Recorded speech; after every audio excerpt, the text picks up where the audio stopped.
Hello everyone, welcome to our channel clear JIB CIB।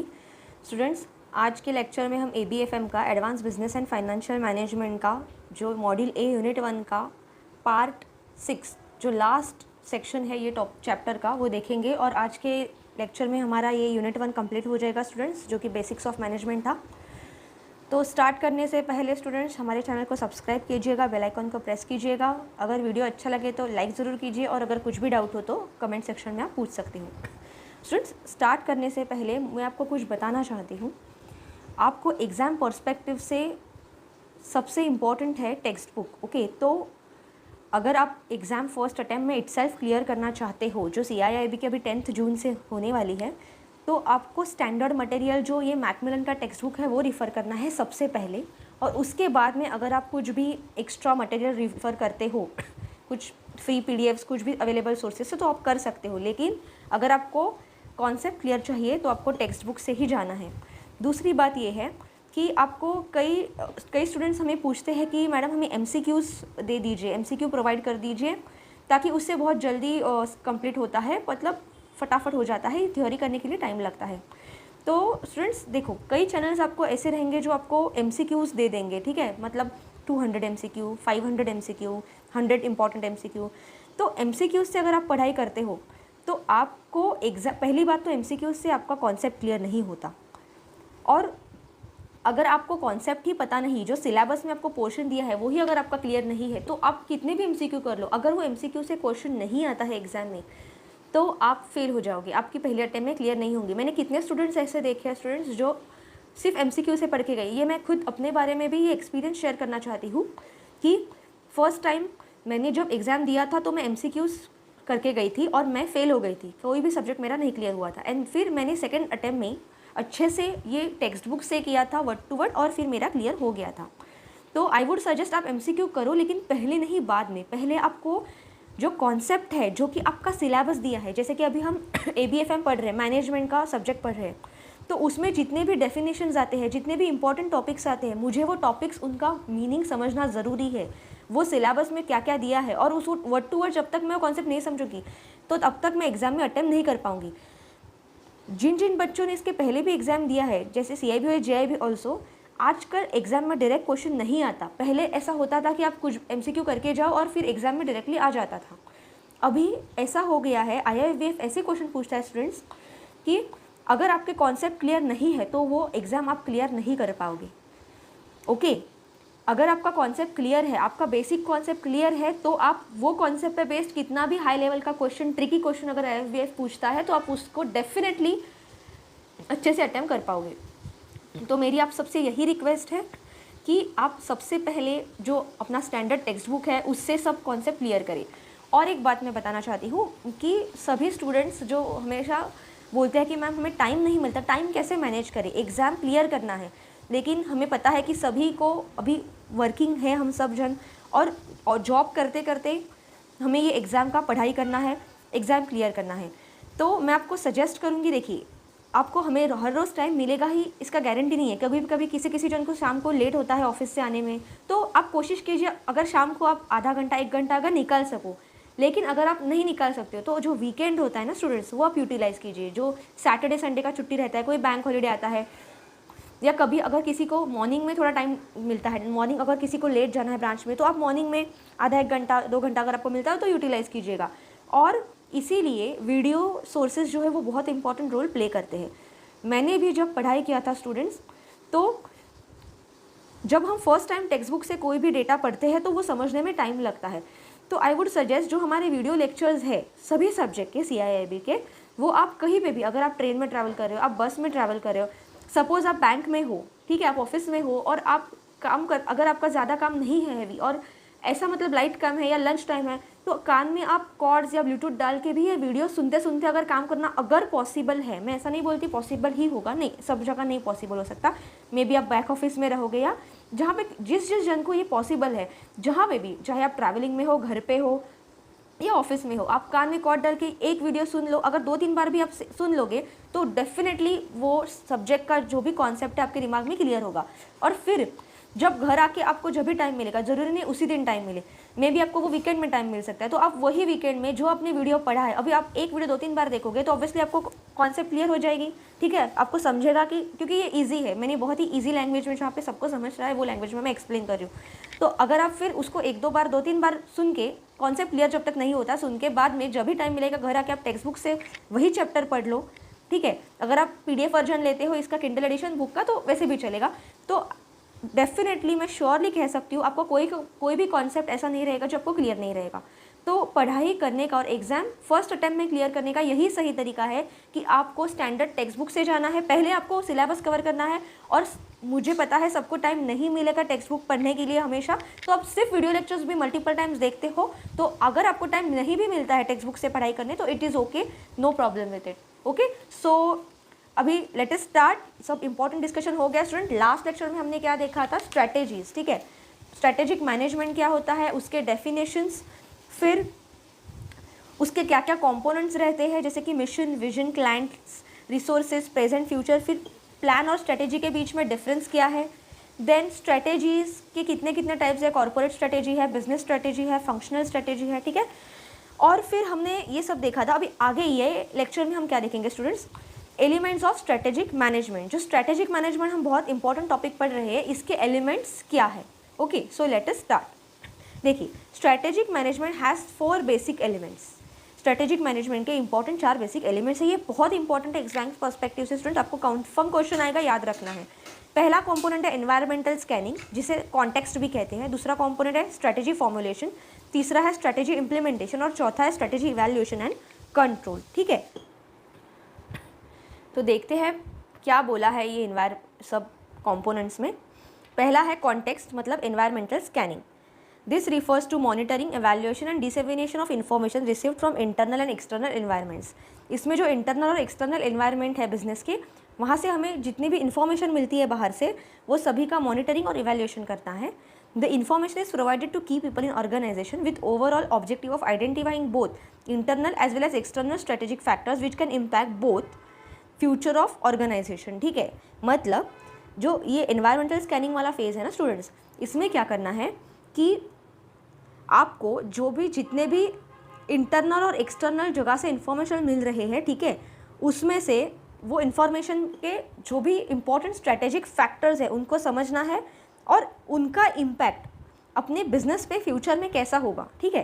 तो information provided to key people in organization with overall objective of identifying both factors which can impact, मतलब ये factors का business पे क्या impact हो रहा है future में, उसको समझना है। इसका आप कैसे समझ सकते हो, इसका एक बहुत इंपॉर्टेंट उन्होंने एक मेथड दिया है जिसे कहते हैं स्वॉट एनालिसिस। ये आपने पहले भी सुना रहेगा, ये बहुत इंपॉर्टेंट है, एग्जाम में पूछ सकते हैं, फुल फॉर्म भी आ सकता है। स्वॉट analysis is one of the easiest way of conducting environmental scanning. The acronym SWOT refers to strength, weaknesses, opportunities and threats applicable to the specific organization।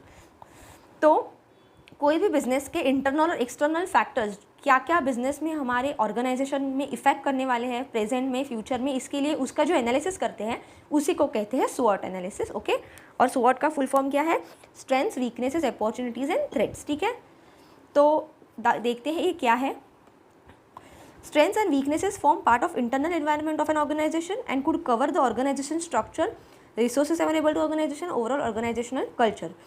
तो ये 4 में से 2 जो है स्ट्रेंथ एंड वीकनेसेस, वो इंटरनल एनवायरनमेंट ऑफ ऑर्गेनाइजेशन से related है। और इनमें क्या कवर होता है, देखो स्ट्रेंथ और वीकनेस क्या है, ऑर्गेनाइजेशन की क्या स्ट्रेंथ्स है, क्या क्या वीकनेस है, ऑब्वियसली वो इंटरनल एनवायरनमेंट में ही रहेंगे ना कनेक्टेड। उसमें क्या क्या आता है, इंटरनल में ऑर्गेनाइजेशन का स्ट्रक्चर कैसा है, क्या क्या रिसोर्सेज अवेलेबल है ऑर्गेनाइजेशन के पास हमारे, और क्या मतलब ओवरऑल कल्चर ऑफ ऑर्गेनाइजेशन, ये सभी चीज़ें एनालिसिस में आती है स्ट्रेंथ्स और वीकनेसेस में। The core competencies of an organization depends on its strengths. तो अपना बिजनेस कितना कॉम्पिटिटिव है, ठीक है, कॉम्पिटिशन में कितना स्ट्रॉन्ग है, उसके वो किस पे डिपेंड करता है, स्ट्रेंथ्स पे। And the internal environment can usually be control by top management in a short run. जो इंटरनल एनवायरनमेंट रहता है बिजनेस का, ऑर्गेनाइजेशन का, वो शॉर्ट रन के लिए टॉप मैनेजमेंट उसको कंट्रोल करती है, ठीक है। नेक्स्ट है अपॉर्चुनिटीज़ एंड थ्रेट्स। स्वॉट्स के पहले 2 थे स्ट्रेंथ्स और वीकनेस, दूसरे कौन है, अपॉर्चुनिटीज़ एंड थ्रेट्स। ये आते हैं एक्सटर्नल फैक्टर्स में, क्योंकि देखो अपॉर्चुनिटी हमेशा बाहर से आती है ना, थ्रेट्स भी बाहर से ही आते हैं, तो इसीलिए ये एक्सटर्नल पार्ट के फैक्टर होते हैं, okay. The generally outside ambit of top managements short term control. तो जो अपॉर्चुनिटीज़ और थ्रेट्स है स्टूडेंट्स वो एक्सटर्नल फैक्टर में आते हैं और वो टॉप मैनेजमेंट का जो शॉर्ट टर्म कंट्रोल है ना उसके एम्बिट के बाहर रहते हैं, उसके कंट्रोल के बाहर रहते हैं, क्योंकि मैनेजमेंट कैसे कंट्रोल करेगा ना क्या थ्रेट आ रहे हैं, क्या अपॉर्चुनिटीज आ रही है, ठीक है। These factors could be general and as well as specific, या जनरल भी हो सकते हैं और स्पेसिफिक भी हो सकते हैं। The general factors generally impact entire economy और इंडस्ट्री। अगर कोई जनरल फैक्टर रहेगा, कोई अपॉर्चुनिटी या थ्रेट, अगर कोई थ्रेट आता है जनरल फैक्टर, जैसे कि अभी वॉर हुआ तो वो जनरल है ना, ठीक है, वो मतलब वॉर हुआ तो सभी बिजनेस उसमें इम्पैक्ट किए, तो उसने एंटायर इकोनॉमी को, इंडस्ट्री को इम्पैक्ट किया। Whereas the specific factors might impact the specific industry of an organisation. Whereas specific factor, अगर कुछ पर्टिकुलर फैक्टर ही इम्पैक्ट हुआ तो वो एक पर्टिकुलर इंडस्ट्री या पर्टिकुलर फैक्टर को ही इम्पैक्ट करेगा, वो सभी इंडस्ट्रीज को या इकोनॉमी को अफेक्ट नहीं करेगा। तो यहाँ तक समझा स्वॉट क्या है, स्वॉट एनालिसिस क्या है। बेसिकली जो एनवायरमेंटल स्कैनिंग करते हैं किसी भी ऑर्गेनाइजेशन का या कॉन्टेक्स्ट का, तो उसमें स्वॉट एनालिसिस यूज़ करते हैं। उसको यूज़ करके ऑर्गेनाइजेशन के जो इंटरनल और एक्सटर्नल फैक्टर्स का इम्पैक्ट होता है, जो ऑर्गेनाइजेशन के फ्यूचर में कैसा पड़ेगा, प्रेजेंट में और फ्यूचर में, उसका एनालिसिस के लिए ये यूज़ करते हैं। इसका फुल फॉर्म है strength, weaknesses, opportunities and threats. तो एग्जाम में पूछ सकते हैं कि इसी में ये स्वॉट में से किसी एक लेटर का आपको फुल फॉर्म पूछ सकते हैं। ऐसा भी पूछ सकते हैं कि उसमें से कौन से दो इसमें इंटरनल एनवायरनमेंट में आते हैं, तो स्ट्रेंथ और वीकनेस इंटरनल में आते हैं, अपॉर्चुनिटीज और थ्रेट्स एक्सटर्नल में आते हैं, ठीक है। Let's go ahead. Internal and external environment factors form context within which organisation exist, ठीक है। इन दोनों के बीच में ही सभी फैक्टर्स में ऑर्गेनाइजेशन एग्जिस्ट करती है। देखिए दूसरा फैक्टर क्या, देखिए पहला क्या था एनवायरमेंटल स्कैनिंग, वो देखा। दूसरा क्या है स्ट्रेटेजी फॉर्मुलेशन।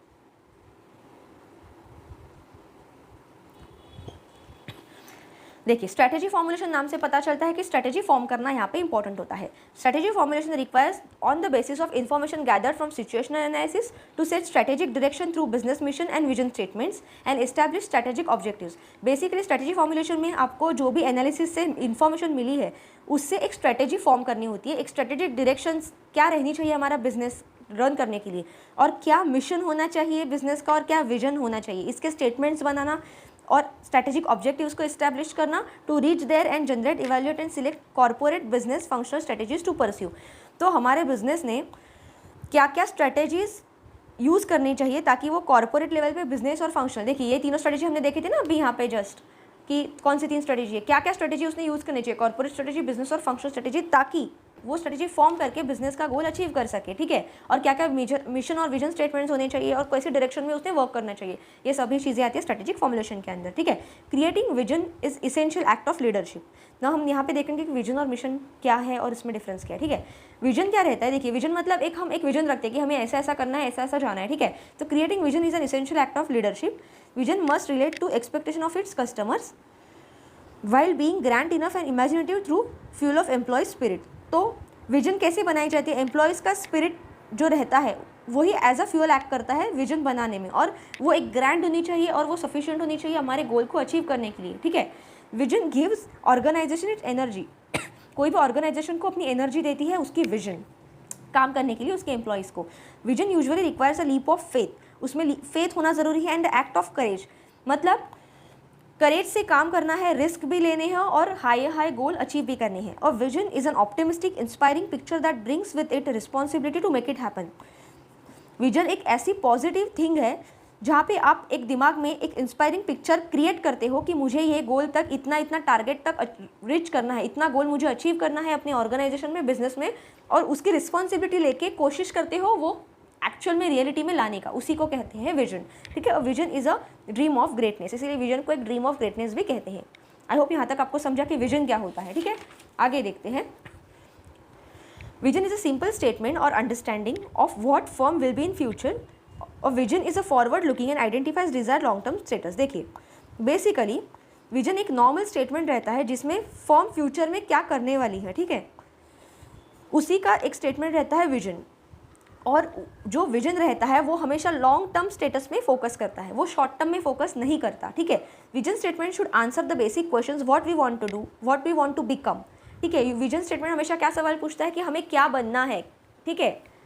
तो जो बनना है मतलब वही रहता है विजन। और clear vision provides foundation for developing a comprehensive mission statement.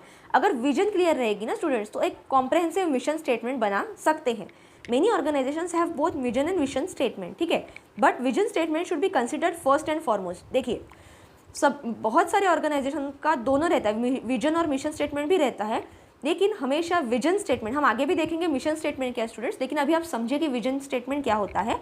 Vision statement ऐसा होता है कि आपको सबसे पहले दिमाग में रखना है कि हमें क्या करना है, हमारी ऑर्गेनाइजेशन, हमारा बिजनेस क्या करने वाली है, ठीक है। और ये एक लॉन्ग टर्म स्टेटस है, लॉन्ग टर्म ऑब्जेक्टिव है, और फिर वैसे उसके लिए कोशिश करना, ठीक है, उसके लिए प्लानिंग वगैरह बना के मैनेजमेंट करके, ठीक है, स्ट्रैटेजी बनानी है। 3 स्ट्रैटेजी देखी थी, कॉर्पोरेट, फंक्शनल एंड बिजनेस, ठीक है, तो उसी को कहते हैं विजन। लेकिन जो भी ऑर्गेनाइजेशन में दोनों है, तो हमेशा विजन स्टेटमेंट पहले ही बनना जरूरी है, ठीक है। Ideally vision statement should be short, preferably 1 sentence, and as many managers as possible should contribute to developing the statement. हमेशा विजन स्टेटमेंट शॉर्ट ही रहना जरूरी है, पॉसिबली 1 स्टेटमेंट रहेगा, 1 सेंटेंस रहेगा तो अच्छा है, और उसमें विजन स्टेटमेंट बनाने के लिए मैक्सिमम मैनेजर्स का कॉन्ट्रीब्यूशन होना इंपॉर्टेंट है, क्योंकि तभी तो अगर मैनेजर्स को पता रहेगा, अगर कोई कंपनी है उसके अलग अलग एरिया के मैनेजर्स है, अगर वो सभी मैनेजर्स को, मैक्सिमम मैनेजर्स को पता रहेगा कि क्या कंपनी का विजन है, क्या ऑर्गेनाइजेशन का विजन है, तो तभी तो वो अचीव करने के लिए अपना बेस्ट देंगे ना। अपने जो नीचे उनके काम करने वाले एम्प्लॉयज़ है उनको वो अच्छा ट्रेनिंग देंगे और उनसे अच्छा काम करा के ले सकते हैं, ठीक है। नेक्स्ट है मिशन स्टेटमेंट। देखिए अभी मिशन स्टेटमेंट क्या होता है, ये दोनों बहुत इंपॉर्टेंट है स्टूडेंट्स, एग्जाम में पूछ सकते हैं। विजन क्या होता है, मिशन क्या होता है, विजन स्टेटमेंट क्या होता है, मिशन स्टेटमेंट क्या होता है। Mission statement usually depicted as a starting point in strategic management process. Strategic management process में मिशन स्टेटमेंट हमेशा स्टार्टिंग पॉइंट समझा जाता है। The mission statement spells out the underlying motivation for being in business in the first place, the contribution to society that the firm aspires to make. मतलब कोई भी business का strategic planning process में हमेशा पहला होता है मिशन स्टेटमेंट, ठीक है। उसमें क्या करता है कि एक बिजनेस का मोटिवेशन देखते हैं कि हमारा बिजनेस सोसाइटी को क्या कंट्रीब्यूट करने वाला है। और mission statement is called as statement of purpose. Mission statement को क्या क्या बोलते हैं ये भी यहाँ पे बोला है। मिशन स्टेटमेंट को स्टेटमेंट ऑफ पर्पस बोलते हैं, स्टेटमेंट ऑफ फिलोसॉफी बोलते हैं, स्टेटमेंट ऑफ बिलीव्स बोलते हैं, स्टेटमेंट ऑफ बिजनेस प्रिंसिपल्स बोलते हैं, और statement of defining our business बोलते हैं। तो मिशन स्टेटमेंट के ये कई सारे नाम हैं, एग्जाम में पूछ सकते हैं कि आपको कई सारे ऑप्शंस में दे देंगे और बोलेंगे इनमें से कौन सा एक अल्टरनेटिव नेम नहीं है मिशन स्टेटमेंट का। तो mission statement is also called a statement of purpose, statement of philosophy, statement of beliefs, business principles and defining our business, ठीक है। Mission statement reveals what an organisation wants to be और whom it wants to serve, okay. तो mission statement क्या दिखाता है कि organisation को actually क्या बनना है और वो किसे सर्व करने वाला है, ठीक है। ये दिखाता है मिशन स्टेटमेंट, मतलब वो कौन से ग्रुप ऑफ पीपल को सर्विस देने वाला है, ठीक है। Organisational mission statement should include 10 components. कोई भी ऑर्गेनाइजेशन का मिशन स्टेटमेंट टोटल 10 कंपोनेंट्स पे फोकस करता है। 10 कंपोनेंट्स उसमें इंक्लूड होने चाहिए, ये भी बहुत इंपॉर्टेंट है स्टूडेंट्स। क्या क्या कंपोनेंट्स है, कस्टमर्स, प्रोडक्ट्स और services, markets, technology, concern for survival, growth and profitability, philosophy, self concept, concern for public image and concern for employees. तो देखिए अभी एक बार आप समझ के लीजिए कि ये क्या है 10 कंपोनेंट्स। देखिए अगर किसी भी ऑर्गेनाइजेशन का मिशन बनाना है ना स्टूडेंट्स, तो मिशन क्या होता है, ऑर्गेनाइजेशन को क्या बनना है या वो किसे सर्व करने वाला है, ठीक है, या वो अपने सोसाइटी को कैसे अपना बेस्ट कंट्रीब्यूट करेगा। तो ऑब्वियसली वो क्या देखेगा, पहले तो उसके कस्टमर्स कौन है, पहला कंपोनेंट कस्टमर। नेक्स्ट क्या है, प्रोडक्ट्स और सर्विसेज, वो कौन सा बिजनेस करने वाला है, वो प्रोडक्ट बेस्ड करने वाला है, सर्विसेज बिजनेस करने वाला है। मार्केट्स, वो मार्केट को एनालाइज करेगा कि वो कौन से मार्केट में उतरने वाला है, अभी वहाँ पे क्या क्या कॉम्पिटिटर्स है। टेक्नोलॉजी, कौन सी टेक्नोलॉजी यूज़ करेगा वो अपना बिजनेस आगे बढ़ाने के लिए, ठीक है। कंसर्न फॉर सर्वाइवल, वो मार्केट में अपने कॉम्पिटिटर्स के सामने कैसे सर्वाइव करेगा ताकि अपना बिजनेस ग्रो करेगा। ग्रोथ एंड प्रॉफिटेबिलिटी, ऑब्वियसली अभी हमने वही डिस्कस किया। फिर उसका कैसे ग्रोथ और प्रॉफिट होगा। फिलोसॉफी, क्या फिलोसॉफी पे वो वर्क करेगा, कौन सा बिजनेस मॉडल वो यूज़ करेगा, ठीक है, जो कि हमने लेक्चर नंबर 4 में देखे थे बिजनेस मॉडल्स, ठीक है। नेक्स्ट सेल्फ कॉन्सेप्ट, कौन सी कॉन्सेप्ट पे वो वर्क करेगा। कंसर्न फॉर पब्लिक इमेज, ये सभी काम करते वक्त, ये सभी बिजनेस या ऑर्गेनाइजेशन चलाते वक्त वो पब्लिक इमेज अपनी कैसे रखेगा, कैसी अच्छे से बनाए रखेगा ताकि वो हमेशा डिमांड में रहे, ठीक है, और पॉपुलर भी रहे। कंसर्न फॉर एम्प्लॉय, और ये सभी काम करते वक्त वो अपने एम्प्लॉयज़ का भी ध्यान रखेगा, उनके भी नीड्स वो पूरी करेगा और उनको भी वो हैप्पी रखेगा ताकि वो भी अपना बेस्ट दे दे एक ऑर्गेनाइजेशन में, ठीक है। तो यही सब कंपोनेंट्स है स्टूडेंट्स, इंपॉर्टेंट है ऑर्गेनाइजेशन मिशन स्टेटमेंट के 10 कंपोनेंट्स, ठीक है। अभी आगे देखते हैं। देखिए अभी ये हमने देखा मिशन स्टेटमेंट और विजन स्टेटमेंट क्या होता है। आई होप आपको समझा रहेगा। अगर कुछ भी डाउट रहेगा आप कमेंट सेक्शन में पूछ सकते हो। अभी इसी को उन्होंने रियल लाइफ एग्जाम्पल में कुछ ऑर्गेनाइजेशन का नाम देके दिया है। The vision and mission statement of some of the renowned entities are as under. देखते हैं। देखिए उन्होंने लेफ्ट में दिया है टेबल, एक दिया है एंटिटी, विजन और मिशन। हर एक ऑर्गेनाइजेशन दिया है, फिर उसका विजन क्या है और उसका मिशन क्या है। सबसे पहला है SBI, State Bank of India, okay. उनका क्या विजन है, be the bank of choice for transforming India. और मिशन क्या है एसबीआई का, committed to providing simple responsive and innovative financial solutions, ठीक है। तो आपको यहाँ पे देख के पता चल रहा होगा कि एक्चुअली एसबीआई का क्या विजन है और क्या मिशन है, और आपको समझ भी रहा होगा डिफरेंस क्या है, ठीक है। देखने में तो सिमिलर लगता है लेकिन ये अलग है।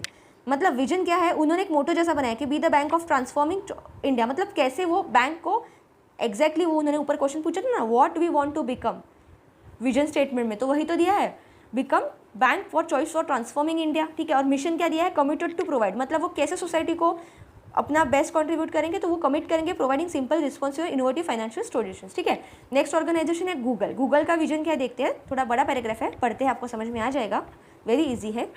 Google's Android phones offer its users free access to Google Maps, provide navigation to communication, ठीक है। वो मैप्स के फ्री एक्सेस देते हैं अपने मैप्स को और नेविगेशन और कम्युनिकेशन ईजी करते हैं। Google is also branching it into other areas as well as famous Google cars. Google अपनी कार्स भी ला रहा है और वो अपना खुद से उनको ऑपरेट कर रहा है। This is the part of Google's vision for future where car drives themselves and people can participate in more productive and activities among them. तो बेसिकली गूगल सिर्फ एंड्रॉयड फ़ोन्स में मैप्स में नहीं, बल्कि वो अभी खुद की कार्स बना रहा है, और वो ऐसी कार्स बना रहा है जो कि खुद से खुद को ड्राइव करे, ठीक है। Then site Google Plus is a part of Google's vision for social media. Google Plus Google की ही साइट है जो सोशल मीडिया को फोकस करती है, which is integrated with phones and other aspects of life, जो कि ह्यूमन के अदर एस्पेक्ट्स ऑफ लाइफ को भी फोकस करती है। Google Chrome browser is a part of companies vision of a more open market for web browser add-ons. Google का जो Google Chrome browser है ये बहुत ही सब मतलब बहुत पॉपुलर है, सभी लोग यूज़ करते हैं, तो ये एक अलग एक्सपीरियंस देता है लोगों को, ठीक है। मतलब हमें कुछ भी चाहिए तो हम ऐसे नहीं बोल सकते ब्राउजर पे सर्च करो, हम क्या बोलते हैं गूगल सर्च करो ना, मतलब इतना वो पॉपुलर है, ठीक है। Then innovative company has even started a new venture called Calico which is focused on creating healthier future for mankind. ये भी इंपॉर्टेंट है, अभी नया उन्होंने स्टार्ट किया है वेंचर कैलिको, जो कि हेल्थियर फ्यूचर ऑफ मैनकाइंड पे फोकस करेगा। एग्जाम में पूछ सकते हैं क्योंकि ये थोड़ा नया है, ठीक है।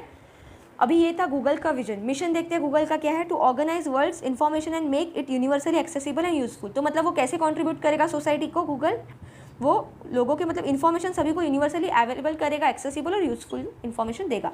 नेक्स्ट है टाइटन। ऐसे ही आपको कुछ एग्जाम्पल दिए स्टूडेंट्स, आपको पढ़ना है ये टेक्स्ट बुक से। टाइटन कंपनी का देखिए क्या है विजन है, we create elevating experiences for people we touch and significantly impact the world we work in. और इसका मिशन है we will do this through pioneering spirit and caring value driven culture fostering innovation. मतलब हम अलग अलग innovation करके performance based देके इसे एक्चुअल में लाएंगे, ठीक है। फिर आदित्य बिरला ग्रुप का क्या है vision, to be premium global conglomerate with clear focus on each of the business. और मिशन क्या है, to deliver superior value to customer, shareholder, employees and society.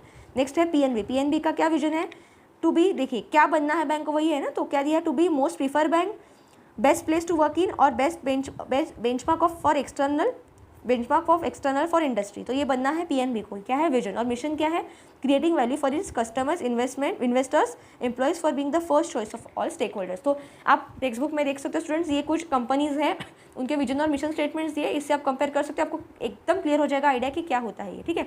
अभी आगे बढ़ते हैं।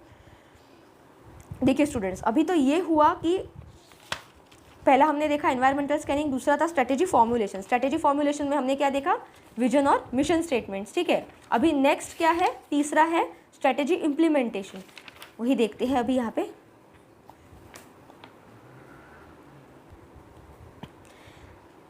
तीसरा है strategy implementation.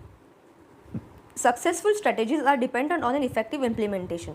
Strategy implementation is the fine art of detailing what all is to be done, when various tasks are to be performed, where they to be performed and how they are to be performed and who will perform. देखिए कोई भी strategy बनाना आसान है। पहले तो हमने देखा environment scan किया, देन सेकेंड स्टेप में हमने क्या किया, स्ट्रैटेजी फॉर्मुलेट किया। ये है इंपॉर्टेंट प्रोसेस स्ट्रैटेजी इंप्लीमेंटेशन, क्योंकि अगर स्ट्रैटेजी बना के उसको इंप्लीमेंट नहीं किया तो सक्सेस कैसे मिलेगा। तो ये बहुत इंपॉर्टेंट रहता है और ये किस में डिपेंड रहता है, स्ट्रैटेजी सक्सेसफुल होगी कि नहीं, अगर उसको अच्छे से इंप्लीमेंट करते हैं कि नहीं, ठीक है। उसमें क्या क्या आता है कि what all is to be done, क्या क्या करना है, when various task to be perform, task को कब परफॉर्म करना है, where there are to be perform, task को कहाँ परफॉर्म करना है, how they are to be perform, कैसे परफॉर्म करना है, हु विल परफॉर्म, वो टास्क कौन से एम्प्लॉय परफॉर्म करेंगे, ठीक है। यही सब चीज़ें आती है स्ट्रेटेजी इंप्लीमेंटेशन में, ठीक है। मतलब कौन सा एम्प्लॉय क्या काम करेगा, ये सब चीज़ें। Strategy implementation is a process of executing strategy, of taking actions that put strategy into effect and ensure organisational decisions are consistent with it, ठीक है। तो बेसिकली स्ट्रेटेजी इंप्लीमेंटेशन क्या प्रोसेस होती है, मतलब आप जो स्ट्रेटेजी बना रहे हो उसको एग्जीक्यूट करना, ऐसी एक्शंस लेना जहाँ पे वो स्ट्रेटेजी एक्चुअल में इफेक्ट में आए, ठीक है, और इंश्योर करना कि ऑर्गेनाइजेशंस के डिसीजंस है ना वो स्ट्रेटेजी से कंसिस्टेंट हो, स्ट्रेटेजी से मैच करते हो। वह strategy formulation is a process of deciding what to do. Strategy formulation क्या है, मतलब क्या करना है, what to do. Strategy implementation is a process of performing all activities necessary to do has been formulated. मतलब स्ट्रेटेजी फॉर्मुलेशन क्या था कि डिसाइड करना क्या क्या करना है, लेकिन स्ट्रेटेजी इंप्लीमेंटेशन क्या है कि क्या क्या नेसेसरी एक्टिविटीज़ करनी है ताकि वो एक्चुअल में परफॉर्म हो, ठीक है। तो ये है स्ट्रेटेजी इंप्लीमेंटेशन। और तो ये इंपॉर्टेंट है स्टूडेंट, स्ट्रेटेजी इंप्लीमेंटेशन क्या है इसका पूछ सकते हैं आपको डेफिनेशन, ठीक है, क्या क्या फैक्टर्स इसमें आते हैं। नेक्स्ट है स्ट्रेटेजी इवैल्यूएशन एंड कंट्रोल। जो फोर्थ था ना, अपना फोर्थ पार्ट था elements of strategic management, strategy evaluation and control, वही देखेंगे। देखिए अभी ये तो हुआ स्ट्रेटेजी इंप्लीमेंट किया, तो अभी वो प्रॉपरली इंप्लीमेंट हो रहा है कि नहीं, क्योंकि बिजनेस तो एक दिन की बात नहीं है, सालों साल चलेगा। तो इफेक्टिवली मतलब परफॉर्म हो रही है कि नहीं, उसको कंट्रोल करना, इवेल्युएट करना, और वो स्ट्रेटेजी फॉर्म करने के बाद एक्चुअल में बिजनेस में प्रॉफिट हो रहा है, कुछ ग्रोथ हो रही है या नहीं, तो ये सब चीज़ों को देखना भी जरूरी है ना।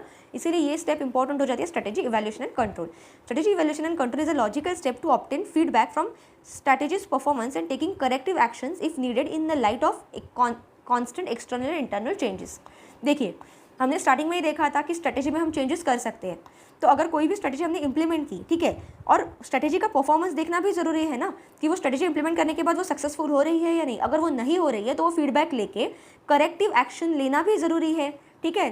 ताकि करेक्टिव एक्शन कैसे लेना है, एक्सटर्नल और इंटरनल चेंजेस, मतलब जो भी फैक्टर्स को देख के आइज़ में रख के हमने स्ट्रेटेजी बनाई है उनको देख के करेक्टिव एक्शन लेना जरूरी है, ताकि स्ट्रेटेजी चेंज करके उसका प्रॉफिट हो बिजनेस का। Strategy evaluation is needed because success today is does not guarantee success tomorrow. देखिए स्ट्रेटेजी इवैल्यूएशन बहुत ज़रूरी है, क्योंकि ज़रूरी नहीं आज सक्सेस मिला मतलब कल भी मिलेगा ही, क्योंकि मार्केट चेंज हो रहा है, ठीक है, कॉम्पिटिटर्स बदल रहे हैं, तो इतने फास्ट टेक्नोलॉजिकल सब डेवलपमेंट्स हो रहे हैं, तो इसीलिए हमेशा एक ही स्ट्रेटेजी वर्क नहीं करेगी। स्ट्रेटेजी को भी जैसे जैसे ज़माना बदल रहा है, जैसे जैसे आपको स्ट्रेटेजी भी बदलनी जरूरी। ज़माना बदल रहा है मतलब जो इंटरनल और एक्सटर्नल एनवायरनमेंट बदल रहा है, ठीक है। तो अभी स्ट्रेटेजी मैनेजमेंट के स्टूडेंट्स फेजेस है, ठीक है। देखिए क्या फेजेस है। General Electric, one of the pioneers of strategic management, ये एक कंपनी है, आपको पता होगा, one of the pioneers of strategic management. The Boston Consulting Group followed by various industry experts and academicians have been instrumental in developing concepts and techniques of strategic management. देखिए सबसे पहले जो स्ट्रेटेजिक मैनेजमेंट के concepts है ना वो किसने ले आए थे, जो जनरल इलेक्ट्रिक, जो जीई कंपनी है और बोस्टन कंसल्टिंग ग्रुप, इन्होंने सबसे पहले स्टार्टिंग में इस स्ट्रेटेजिक मैनेजमेंट के कॉन्सेप्ट्स लाना और फॉलो करना स्टार्ट किया था। From being followed by big corporations in the beginning, various concepts and practices of strategic management are now used by almost all organisations. तो स्टार्टिंग में कुछ बिग कॉर्पोरेशंस ने ये जो स्ट्रेटेजिक मैनेजमेंट की टेक्निक्स है उन्हें डेवलप किया और यूज़ किया। अभी बाद में धीरे धीरे सभी ऑर्गेनाइजेशंस उन्हें फॉलो करते हैं। और business entity normally develops it's strategy in 4 following phases. कोई भी बिजनेस एंटिटी अपनी स्ट्रेटेजी 4 अलग अलग फेजेस में आगे दिए हुए डेवलप करती है। ये इंपॉर्टेंट है स्टूडेंट्स, कौन से फेजेस है स्ट्रेटेजिक मैनेजमेंट के, ये बहुत इंपॉर्टेंट है, यहाँ से क्वेश्चन आने के चांसेस है। ईजी है, देखते हैं क्या क्या है। पहला है बेसिक बजटरी प्लानिंग, दूसरा है फोरकास्ट बेस्ड प्लानिंग, तीसरा है एक्सटर्नली ओरिएंटेड और स्ट्रेटेजिक प्लानिंग, और चौथा है स्ट्रेटेजिक मैनेजमेंट। देखते हैं डिटेल में ये एक एक चीज़ क्या है। देखिए पहला है बिजनेस बेसिक बजटरी प्लानिंग। देखिए कोई भी बिजनेस का स्ट्रेटेजिक मैनेजमेंट के लिए इंपॉर्टेंट है वो बिजनेस का बजट क्या है, ठीक है, बजट बनाना बहुत इंपॉर्टेंट है। तो generally business entities conduct basic exercise of budgeting और financial planning on annual basis. एक पूरे साल में वो बिजनेस के लिए कितना खर्चा आएगा, क्या बजट रहेगा, वो देखना बहुत ज़रूरी है। This is an area where all managers specially the sales managers are involve for providing their views on changes in the business environment and propose next year's budget. तो ये एक ऐसा एरिया ऑफ प्लानिंग है student जहाँ पे सभी areas के maximum सभी सेल्स मैनेजर्स को इन्वॉल्व किया जाता है, क्योंकि उन्हीं से पता चलता है ना कि इतना सेल्स के लिए क्या क्या बजट लगेगा, ठीक है, वो एनुअल सेल्स के लिए उनको कितना बजट लगेगा और अगले साल का वैसे प्लानिंग किया जाता है। In this exercise, normally not much analysis is conducted and the source of data is confined to internal sources. यहाँ पे ज़्यादा एनालिसिस करने की जरूरत नहीं है, जो भी इंटरनल सोर्सेज से डेटा है उन्हीं से आपको प्लानिंग करना होता है टू अ लार्ज एक्सटेंट, ठीक है, लार्ज एक्सटेंट का प्लानिंग करना होता है। Although this planning exercise takes a lot of time yet it is at best an elementary form of strategic management. भले ही ये बेसिक बजटरी प्लानिंग करने के लिए टाइम ज़्यादा लगता है, क्योंकि हर एक एरिया के सेल्स मैनेजर को बुला, फिर एस्टिमेशन लो कि कितना खर्चा आएगा, एनुअल एक्सपेंस कितना रहेगा, कितना उसमें पैसा इन्वेस्ट करना पड़ेगा ताकि वो पूरे साल वो बिजनेस अच्छे से चले वो ऑर्गेनाइजेशन का, तो इसमें टाइम ज़्यादा लगेगा। लेकिन ये एक एलिमेंट्री फॉर्म है, ठीक है, इंटरनल डेटा ही है, बाहर से कुछ डेटा का एनालिसिस करने का जरूरत नहीं है। नेक्स्ट है forecast based planning. The usefulness of annual budgets is limited from long term perspective.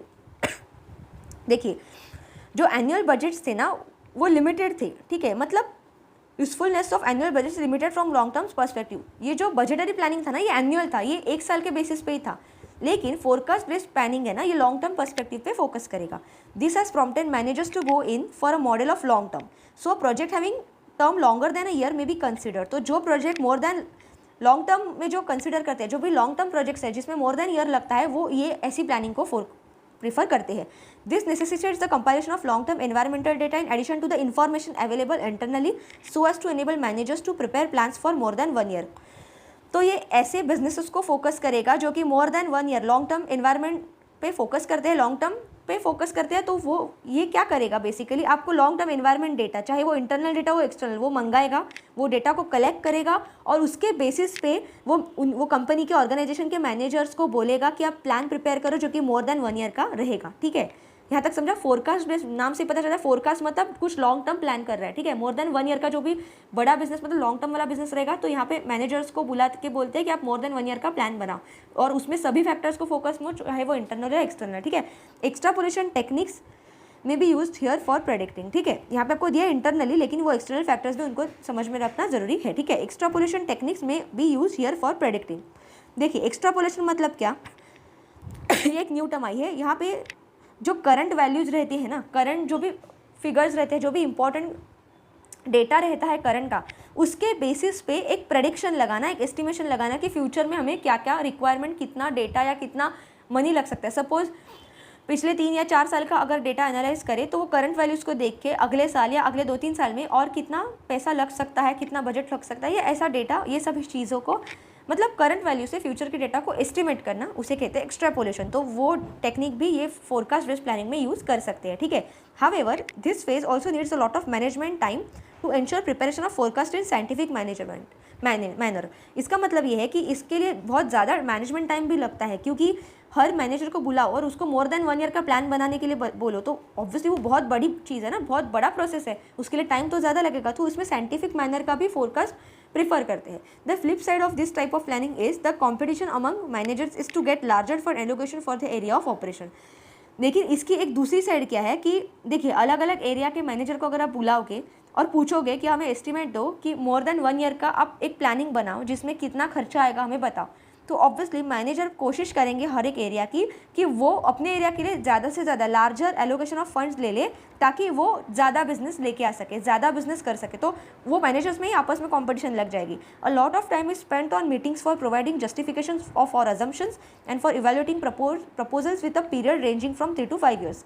तो इसीलिए बहुत ज़्यादा टाइम जाएगा स्टूडेंट्स, और हर एक को बुलाओ, फिर जस्टिफिकेशन लो, अजम्पशन करो कि कितना खर्चा आएगा, फिर वो प्रपोजल्स को इवेल्युएट करो, और वो मोर देन 1 ईयर मतलब जनरली वो 3 से 5 ईयर्स, जो लॉन्ग टर्म का प्लानिंग रहेगा ना वो जनरली प्रिफरेबली 3 से 5 ईयर्स का रहेगा स्टूडेंट्स। तो ये बहुत ज़्यादा टाइम कंज्यूमिंग है, तो इसीलिए फोरकास्ट बेस्ड प्लानिंग जो है स्टूडेंट्स वो लॉन्ग टर्म प्लानिंग है। थर्ड है एक्सटर्नली ओरिएंटेड या स्ट्रेटेजिक प्लानिंग। देखते हैं क्या है। In certain cases, because of ineffective 5-year plans involving a lot of internal politics, top management takes steps to control entire strategic planning process by taking external help। देखिए जो 5-year plan था ना, जहाँ पे ऊपर हमने देखा, वहाँ पे क्या हो सकता है कि बहुत सारे इंटरनल पॉलिटिक्स भी हो सकती है, ठीक है, कि ज़्यादा बजट अपने एरिया में लेने के लिए, ज़्यादा फंडिंग। तो इसीलिए टॉप मैनेजमेंट क्या करता है, ये सब चीज़ को कंट्रोल करने के लिए कभी कभी एंटायर स्ट्रेटेजिक प्लानिंग प्रोसेस करने के लिए एक्सटर्नल हेल्प, बाहर के एजेंसीज की भी हेल्प लेता है, जो कि ऐसे काम मतलब ऐसे मैनेजमेंट प्रोसेस करके देते हैं। To be better prepared for a quick response to the dynamic prevailing markets, the work of strategic planning is withdrawn from managers at the lower level and centralise at the apex level. तो अगर ये managers को पूछ के internal work को देख के ही सिर्फ उन्हीं को डिसीजन लेने दिया जाए तो पॉलिटिक्स हो जाएगा, कंपटीशन हो जाएंगी, फिर प्रॉब्लम हो जाएगा। इसीलिए टॉप मैनेजमेंट क्या करती है, जो लोअर लेवल के लोग हैं ना उनको वो विड्रॉ करती है, उनका ओपिनियन लेने से अच्छा वो एक सेंट्रलाइज एपेक्स लेवल मतलब एक टॉप मैनेजमेंट ही बनाती है और एक्सटर्नल एजेंसीज को वो इंक्लूड करती है ताकि प्लानिंग करने में आसानी हो और पॉलिटिक्स ना हो। Assistance from outside consultants is sought, outside consultant का असिस्टेंट लिया जाता है wherever sophistication innovation for gathering information projecting future trends is required. जहाँ जहाँ पे इनोवेशन की जरूरत है, मतलब सोफिस्टिकेशन इन्फॉर्मेशन गैदर करना, इवेल्यूट करना, कैसे मैनेजमेंट करना है, तो वो आउटसाइड एजेंसीज वो उसमें हेल्प करते हैं। Approach is top down and the strategic planning is interested to the key managers of the organisation.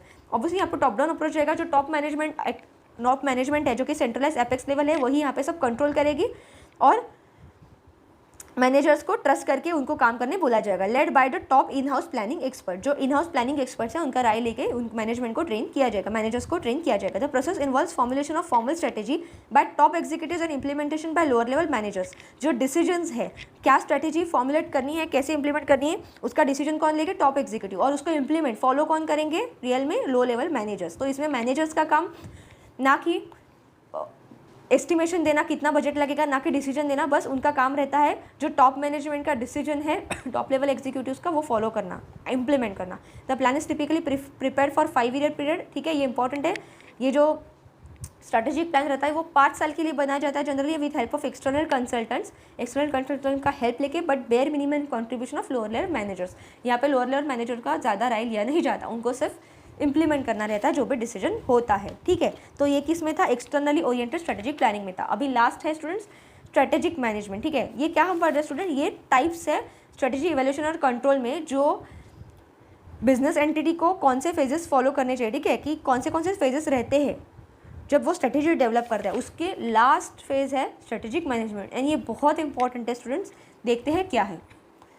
In about General Electric consider as one of the pioneers of strategic planning. ये important है, General Electric को, ये company को one of the pioneer of strategic planning कहा जाता है क्योंकि इन्होंने ये स्टार्ट किया था। During 1980s this started migrating towards strategic management and by 1990s all other global corporation and business entities started implementing the concept. तो 1980 में सबसे पहले जनरल इलेक्ट्रिक ने ये कॉन्सेप्ट लाया था स्ट्रेटेजिक प्लानिंग का, और फिर धीरे धीरे 1990s में सभी ऑर्गेनाइजेशन उसको फॉलो करने लगे। With increasing research in this area the idea of innovating managers at all levels and departments groups was mooted to develop an integrated strategic plan to achieve primary business goals। मतलब यहाँ पे एक ऐसी research की गई जहाँ पे हर एक एरिया के जो मैनेजर्स है उनको इन्वॉल्व किया जाएगा, चाहे वो अलग अलग डिपार्टमेंट्स के हो, ग्रुप्स के हो, और उनकी हेल्प लेके एक स्ट्रेटेजिक प्लान, एक बिजनेस स्ट्रेटेजी बनाई जाएगी ताकि प्राइमरी बिजनेस गोल्स अचीव कर सके। क्योंकि जो बिजनेस गोल्स अचीव करेंगे उनको इम्प्लीमेंट तो ये मैनेजर्स ही करने वाले हैं ना, तो उनको भी राय लेना, उनका ओपिनियन लेना, और उनमें वो सब चीज़ें, मतलब जो इनोवेटिव रिसर्च हो रहा है वो सिर्फ चीज़ों में उनको भी इन्वॉल्व करना ज़रूरी समझा। The implementation, evaluation and the control of strategic plans were accorded due importance at this juncture, and the plans also started factoring contingencies with the appreciation of the fact that perfect planning or forecast is not possible। यहाँ पे ये strategic management के process में क्या समझा गया कि कोई भी बिजनेस की जब हम स्ट्रेटेजी बनाते हैं तो उसका इम्प्लीमेंटेशन ठीक से हो रहा है या नहीं, उसका इवैल्यूएशन, उसको कंट्रोल करना, इवैल्यूएट करना और कंट्रोल, ये हमेशा करते रहना ज़रूरी है। और जैसे कि एक बार हमने प्लान स्टार्ट किया तो उसमें कोई भी प्रॉब्लम आएगा तो उसमें भी हमें चेंजेस करते वो परफेक्ट बनाना है। मतलब कोई कभी भी परफेक्ट प्लान या फोरकास्ट नहीं हो सकता कोई भी बिज़नेस के लिए, कभी भी, क्योंकि फैक्टर्स चेंज होते रहते हैं ना, एक्सटर्नल इंटरनल। तो कोई भी बिज़नेस के लिए एक परफेक्ट प्लानिंग या फोरकास्ट हो ही नहीं सकता। हमेशा वो इसको इवैल्यूएट करना, उसको कंट्रोल करना, उसको इम्प्लीमेंट करना, बेसिक अगर कॉन्टिजेंसीज होती है तो चेंज करना, ये ज़रूरी होता है, और इसके लिए मैनेजर्स को इन्वॉल्व करना ज़रूरी समझा। So instead of annual plan, strategic plans for a longer term of 5 years and were introduced with a continuous review at shorter levels। मतलब जो स्ट्रेटेजिक मैनेजमेंट का टेक्निक है ना, इसमें क्या बोला गया कि एनुअल प्लान बनाने से अच्छा 5 साल का प्लान बनाओ। क्या बोला? 5 साल का प्लान बनाओ, और उसमें बीच बीच में कंटिन्यू रिव्यू लेते रहो, शॉर्टर इंटरवल्स में, बीच बीच में, मतलब 5 साल का लॉन्ग प्लान बनाओ और उसमें बीच बीच में शॉर्टर इंटरवल्स में उसका एनालिसिस करते रहो। बेसिकली वो प्लान फॉलो हो रहा है या नहीं, प्रॉफिट हो रहा है या नहीं, अगर नहीं हो रहा है तो उसमें चेंजेस करो। The information of strategic planning was made available to all managers. इसकी इन्फॉर्मेशन सभी मैनेजर्स को अवेलेबल होनी चाहिए, workers and employees at various levels of business entity with the help of local area network, इंट्रानेट्स।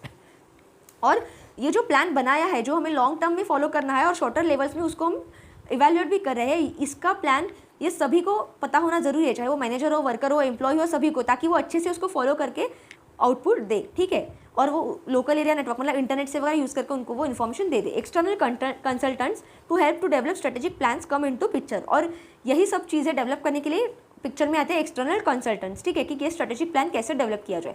Strategic management therefore became more broad based, although role of top management was slightly diluted because of planning now no longer remain in top down approach and became more and more interactive। तो इसीलिए strategic management का ये जो approach है ना, strategic management approach, ये सबसे popular हुआ और ये अभी तक मतलब चलता आ रहा है, ब्रॉड बेस्ड हुआ और सभी ऑर्गेनाइजेशन मैक्सिमम इसको फॉलो कर रहे हैं। भले ही इसमें टॉप मैनेजमेंट का जो कंट्रोल था वो थोड़ा डाइल्यूट हो गया, क्योंकि इसमें सभी को इन्वॉल्व किया गया है, चाहे मैनेजर हो, एम्प्लॉय हो, ठीक है, वर्कर हो, चाहे एक्सटर्नल कंसल्टेंट हो, वो सभी को मिलजुल के काम करना है, लॉन्ग टर्म प्लान बनाना है, लेकिन शॉर्ट टर्म इंटरवल में उनका इवैल्यूएशन और कंट्रोल भी करना जरूरी है।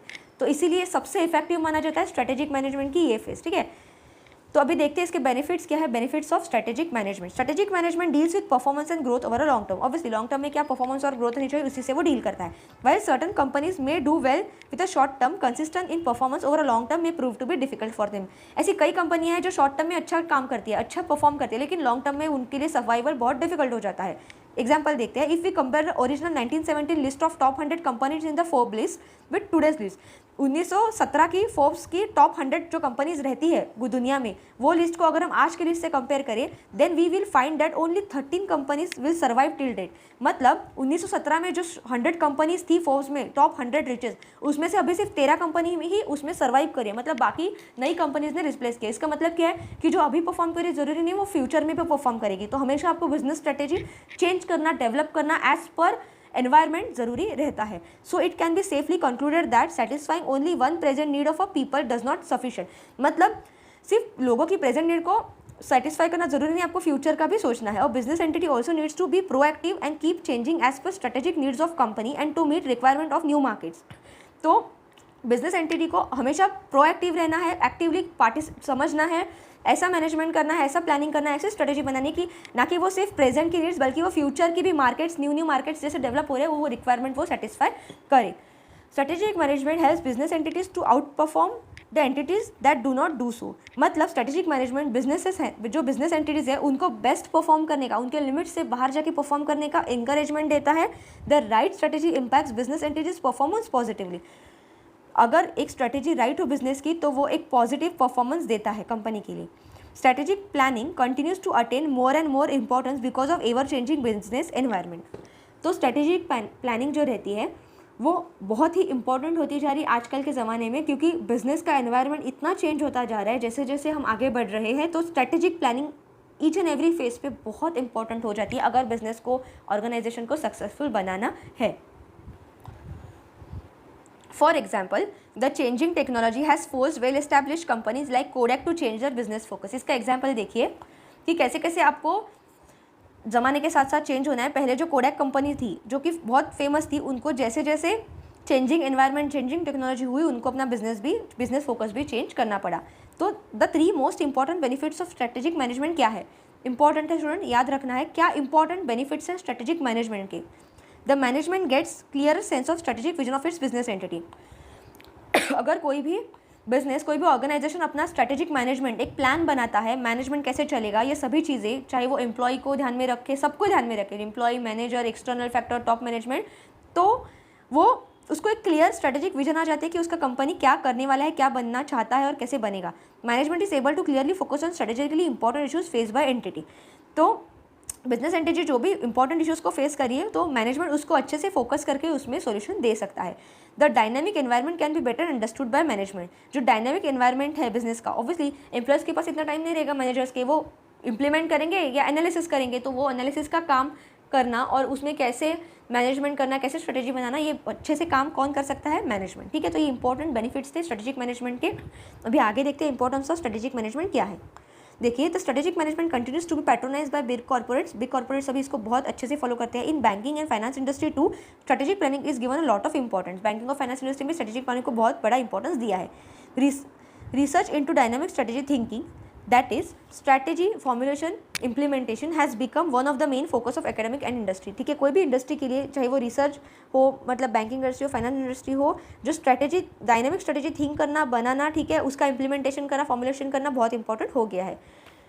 This is because with the accelerating dynamics of competition, the key to competitiveness is no longer lies in employing strategies that have been successful in past or emerging strategies of successful competitors।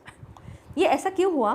क्योंकि अभी जो competition इतना accelerating dynamic हो गया है कि सिर्फ आप इंटरनल एम्प्लॉइंग स्ट्रेटेजीज को देखो, सिर्फ इंटरनल स्ट्रेटेजीज को देखो या पास्ट के एक्सपीरियंस को देखो तो उतना सफिशिएंट नहीं है। आपको जैसे जैसे एनवायरनमेंट कंपटीशन चेंज हो रहा है, एक्सटर्नल फैक्टर, तो आपको चेंज करना ज़रूरी है आपका बिजनेस का strategy. Real competitive advantage results from a constant process of developing and implementing new strategies that will differentiate organization from the rest of industry in which it operates, and it therefore hinges on strategic thinking. So इसीलिए आपको real competitive advantage कब मिलेगा, जब आप continuously development एक continuously developing और implementing process रहेगा strategy आपकी, ठीक है, तभी आप जो आपका बिजनेस या ऑर्गेनाइजेशन है उसकी बेस्ट स्ट्रैटेजी बनाओगे और उसको ग्रो कर पाओगे, ठीक है। इसके कुछ एग्जांपल्स भी दिए हैं। Bain and companies 2017 management tool and trend survey of 1268 global executives revealed strategic planning to be the most used management tool which top the list of 25 most popular management tools by 48% of the respondents. इसका मतलब क्या है कि Ben and companies का 2017 का एक सर्वे था, उसमें टोटल 1268 ग्लोबल एग्जीक्यूटिव्स का जो सर्वे किया था उसने क्या रिवील किया कि मोस्ट यूज टूल रहता है मैनेजमेंट टूल, वो क्या है जिसमें top 25 most popular management tools थे, ठीक है, उसमें ये टूल यूज़ किया विच was use bye 14% of the respondents. Okay, strategic planning is the process of determining what a business should become and how it can be best achieve the goal. It is particularly effective at identifying new opportunities for growth and ensuring that all managers have the same goal. तो ये important है। Basically strategic planning क्या होता है, ये एक process है determine करना कि बिजनेस क्या कैसा बनना चाहता है, क्या चीज़ का बिजनेस है, हाउ बेस्ट कैसे बेस्ट गोल अचीव किया जाएगा, कैसे इफेक्टिवली उसको इम्प्लीमेंट किया जाएगा, अपॉर्चुनिटीज़ को यूज़ किया जाएगा और ग्रोथ किया जाएगा बिजनेस में, ठीक है, और मैनेजर सभी ये गोल अचीव कर पा रहे हैं, सो इंश्योर करना, यही सब चीज़ें आती है स्ट्रेटेजिक प्लानिंग में।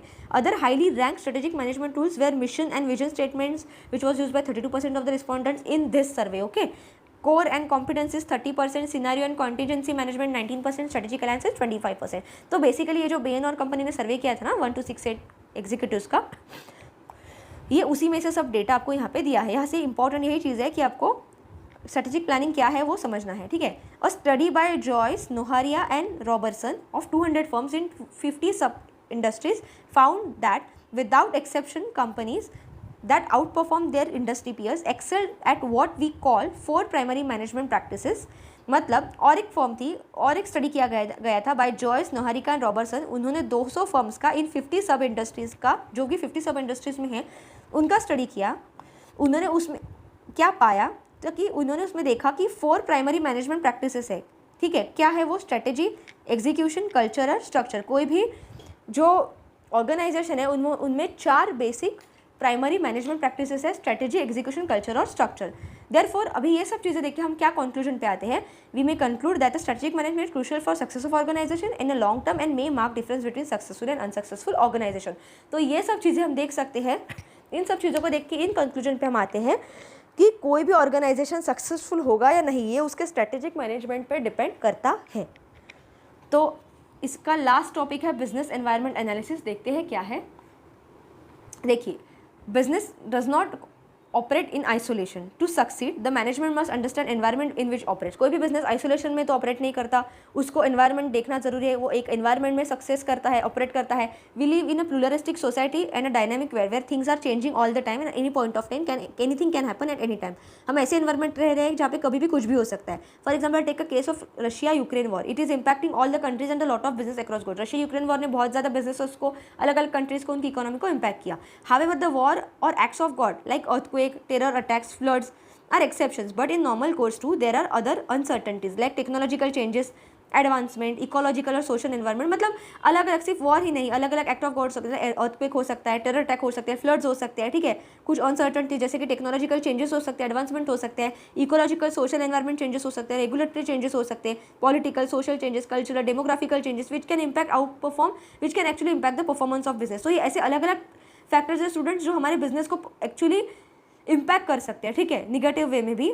तो इसीलिए ये बिजनेस एनवायरनमेंट का एनालिसिस करना हमेशा जरूरी होता है। The operating environment of a company like suppliers, customers, competitor etcetera में ऑल्सो चेंज। जो कि बिजनेस के सप्लायर्स है, कस्टमर्स है, कॉम्पिटिटर, उनका भी एनवायरनमेंट चेंज हो सकता है, वो भी चेंज हो सकते हैं। It is therefore imperative that manager is able to analyse, understand, appreciate the business environment in which organisation operates. तो इसीलिए हमेशा मैनेजमेंट ने ये सभी एक्सटर्नल बिजनेस एनवायरनमेंट के थिंग्स को भी ध्यान में रखना जरूरी है जब वो मैनेजमेंट का प्लान बनाता है, ठीक है, कैसे वो मैनेज करेगा, मैनेजमेंट स्ट्रेटेजी बनाता है। एज मेंशन अर्लियर, स्वॉट analysis helps a lot in this situation. स्वॉट एनालिसिस ऐसे सिचुएशन में बहुत अच्छा हेल्प करता है। Effective managers must understand the external environment, तो यहाँ पे यही दिया है कि इफेक्टिव मैनेजर को ये सब एक्सटर्नल एनवायरनमेंट को समझना है, जो कुछ भी इवेंचुअलिटी आती है, कॉन्टीजेंसी आती है, उनको समझ के उनको ध्यान में रख के ही मैनेजमेंट का प्लान बनाना है और एक स्ट्रैटेजी ऐसी बनानी है कि अगर कुछ प्रॉब्लम होता भी है तो वो बिजनेस, वो ऑर्गेनाइजेशन कैसे सर्वाइव करे, यही सक्सेस का मंत्र है। तो अभी आते हैं ये सब देख के, यहाँ पे हमारा चैप्टर कंप्लीट हो चुका है students. Let us sum up देखते हैं, यही सब जो हमने चैप्टर देखा उसका समरी है। देखिए इसमें इंपॉर्टेंट क्या क्या है। Management is the process of creating environment which helps individuals to groups to achieve goals. वही दिया है यहाँ पे कि एक मैनेजमेंट क्या होता है, एक प्रोसेस रहता है जहाँ पे इंडिविजुअल्स को ग्रुप में मतलब साथ में मिलकर काम करना है ताकि बिजनेस के गोल्स अचीव कर सके। और उसमें क्या क्या प्रोसेस है, प्लानिंग है, ऑर्गेनाइजिंग है, स्टाफिंग, डायरेक्टिंग, कंट्रोलिंग है। ये हमने सबसे फर्स्ट लेक्चर में देखा था स्टूडेंट, आपने नहीं देखा होगा तो फर्स्ट वीडियो से जाके देखिए, ये सभी कॉन्सेप्ट्स हमने क्लियर किए हैं। The various management approaches and thoughts include classical. देखिए हमने मैनेजमेंट के अप्रोचेस भी देखे, कौन से थे, क्लासिकल और ट्रेडिशनल, नियो क्लासिकल और behavioural, quantitative school of management और management science, system school, contingency school, contemporary school, ये सभी हमने किए हैं स्टूडेंट्स। ये आप देख सकते हो पार्ट 2 में हमने किया था, ठीक है। फिर हमने क्या पढ़ा था, टुडेज मैनेजमेंट फेस प्रोसेस। अभी यहाँ पे बहुत सारे चेंजेस फेस करें मैनेजमेंट, तो इसीलिए अलग अलग बिजनेस कैसे कैसे बिजनेस मॉडल्स बनाते हैं ये भी हमने देखा था। आई थिंक पार्ट 3 या 4 में देखा था कि कौन से बिजनेस कौन से मॉडल्स बनाते हैं, कैसे बेसिस पे, ठीक है। तो अभी कैसे डेटा एक्सप्लोजन हो रहा है, कैसे इन्फॉर्मेशन एक्सप्लोजन हो रहा है, कंपटीशन बढ़ रही है, नए प्रोडक्ट्स आ रहे हैं, व्हाट शुड बी एड्रेस, कैसे टेक्नोलॉजिकल चेंजेस हो रहे हैं, एम्प्लॉयज़ को कैसे मैनेज करना चाहिए, इंपैक्ट ऑफ ग्लोबलाइजेशन कैसे हो रहा है, और ये सब एनवायरमेंटल सस्टेनेबिलिटी, ये सभी को देखते हैं। एनवायरमेंटल सस्टेनेबिलिटी कैसे अचीव करनी चाहिए, कैसे इनको टैकल करना चाहिए। हम एनवायरमेंटल सस्टेनेबल डेवलपमेंट गोल भी देखे थे हमने 17। तो जो ये सब चीज़ें हमने पहले की थी, यही उन्होंने समरी में दी कि हमने अब तक क्या क्या पढ़ा है। So strategic management assume lot of significance in modern times and management needs to have long term strategy. तो इसीलिए कंक्लूड करते हैं कि कोई भी बिजनेस को अगर सक्सेसफुल होना है, उनको को अपने गोल्स, अपने एक्सपेक्टेशन मीट करने हैं, तो उनको स्ट्रेटेजिक मैनेजमेंट करना बहुत ज़रूरी है। वो क्या होता है वो हमने अभी देखा है। तो बिजनेस एनवायरनमेंट, और हमेशा बिजनेस एनवायरनमेंट एनालिसिस एक वाइटल, एक इंपॉर्टेंट रोल प्ले करता है, क्योंकि उसी को नज़र में रखते हुए स्ट्रेटेजी बनानी है। ये कुछ कीवर्ड्स हैं जो आपको ध्यान में रखने हैं। अभी देखते हैं कुछ MCQ, ये भी बहुत इंपॉर्टेंट रहते हैं स्टूडेंट। आपको आइडिया जाता है कि एग्जाम में कैसे टाइप के क्वेश्चन पूछे जा सकते हैं। तो आपको हमेशा जो हर एक चैप्टर के एंड में जो MCQs है वो हम करवाएंगे ही, वो देखना जरूरी है। Check your progress. Which of the following functions of management takes care of reporting structure. तो यहाँ पे कौन सा मैनेजमेंट का फंक्शन रिपोर्टिंग स्ट्रक्चर देखता, रिपोर्टिंग स्ट्रक्चर किसके अंडर आता है, तो ऑर्गेनाइजिंग के अंडर आता है। देखिए हमने यहाँ पे देखा था ना वेरी फर्स्ट लेक्चर में, देखिए ये ऑर्गेनाइजेशन के जो फंक्शंस थे मैनेजमेंट के, उसमें ऑर्गेनाइजिंग में देखिए रिपोर्टिंग स्ट्रक्चर आता था, ठीक है। 3 था एरियाज थे, task managing, reporting structure, decision making. तो बेसिकली रिपोर्टिंग स्ट्रक्चर किस में आता है, ऑर्गेनाइजिंग में। नेक्स्ट है विच of the following schools of management focuses on motivation. Motivation किस पे फोकस करता है, कौन से स्कूल मोटिवेशन पे फोकस करता है, नियो क्लासिकल, ठीक है। देन है विच of the following statement is correct. Workforce should be given any targets और स्लोगन्स एंड एक्सॉर्टेड। नहीं, वर्कफोर्स को कभी टारगेट्स नहीं देने चाहिए, नहीं तो वो फोर्स हो जाएगा ना। तो practice of considering price as a criteria for awarding business contract should be introduce. नहीं, अगर आप बिजनेस कॉन्ट्रैक्ट्स को as a practice of considering price as a criteria for awarding business contracts, नहीं, ये भी राइट नहीं है, राइट वे नहीं है to grow business. Fixing arbitrary production quotas for workforce and numerical targets for management should be use. नहीं, ऐसे targets देंगे तो फिर से वो परफॉर्मेंस हैम्पर हो जाएगा, ठीक है। वो अपने काम को प्यार नहीं करेंगे, वहाँ पे सिर्फ प्रेशर पड़ेगा। नेक्स्ट क्या है, the barriers to the pride of workmanship as well as annual rating और merit system should be removed with emphasis on improvement of quality. Yes, this is true. हमेशा सब लोगों की, सब वर्कमैनशिप मतलब जो वर्कर्स हैं उनकी प्राइड को, उनके जो हर एक के वर्क काम को रिस्पेक्ट करना है, और एनुअल रेटिंग और मेरिट सिस्टम को निकालना है, और हर एक के काम को प्रेफरेंस देना है, उनको वैल्यू देना है, ताकि वो बेस्ट क्वालिटी अपना काम दे सके, ठीक है, बेस्ट क्वालिटी का काम कर सके। लर्निंग ऑर्गेनाइजेशन इंपॉर्टेंट क्यों, it is important because it increases the effectiveness and efficiency of organisation. Obviously organisation कुछ भी सीख रही है तो हमेशा वो उसका इफेक्टिवनेस एफिशिएंसी बढ़ेगा। नेक्स्ट है digital gap can give rise to. Digital gap किस चीज़ को राइज देता है, इनइक्वालिटीज़ को। अगर डिजिटली 2 कंपनी में डिजिटल गैप है तो एक कंपनी जिसके पास सब टेक्नोलॉजी का इनोवेशन है वो प्रोग्रेस करेगी, दूसरी नहीं करेगी, तो वो उनके बीच में क्या डेवलप होगी, इनइक्वालिटीज़। सो स्टूडेंट्स, यहीं पे हम जो ABFM advance business and financial management का मॉड्यूल 1 का यूनिट 1 जो कि था बेसिक्स ऑफ मैनेजमेंट कंप्लीट करते हैं। यहाँ पे हमने हर एक पेज में वर्ड टू वर्ड कॉन्सेप्चुअल आपको एक्सप्लेनेशन दिया है। आपको ये वीडियो अच्छे से देखने हैं सभी, पार्ट 1 से लेकर पार्ट 6 तक। कुछ भी डाउट हो आप कमेंट सेक्शन में पूछ सकते हो स्टूडेंट्स। तो आज का ये सेक्शन एंड करते हैं। आपको कुछ भी डाउट रहेगा कमेंट सेक्शन में पूछिएगा, और आपको वीडियो अगर अच्छा लगा लाइक कीजिए, शेयर कीजिए अपने ज़्यादा से ज़्यादा दोस्तों के साथ, ताकि सभी की जो CIIB की एग्ज़ाम है वो फर्स्ट शॉट में क्लियर हो। सब्सक्राइब कीजिए चैनल को, बेल आइकन को प्रेस करना ना भूलिए। और अभी हमारा टारगेट है स्टूडेंट्स, आपका एक एक सब्जेक्ट फुल्ली कंप्लीट करें, मैक्सिमम सिलेबस। जैसे कि अभी हमने ABFM स्टार्ट किया, तो अभी हम सीरीज कोशिश करेंगे कि जल्दी से जल्दी आपका सभी यूनिट्स कवर हो। और आपको अगर टाइम अच्छे से नहीं भी मिल रहा है, हेक्टिक वर्क अगर आपका रहेगा, हेवी वर्किंग आवर्स रहेंगे, तो कहीं भी आप ट्रैवलिंग में हो, ऑफिस में हो, घर पे हो, आप कान में कॉर्स वर्क के लेक्चर सुन सकते हो। मल्टीपल टाइम सुनोगे तो आपको कॉन्सेप्ट क्लियर रहेंगे, आपको टेक्स्ट बुक से भी फिर पढ़ने की जरूरत नहीं रहेगी। लेकिन अगर आप टेक्स्ट बुक से पढ़ते हो तो आपको मतलब दिमाग में फिक्स हो जाएगा, लेकिन अगर आप मल्टीपल टाइम से पढ़ते हो तो दैट इज़ ओके। ठीक है, तो thank you students for watching our video.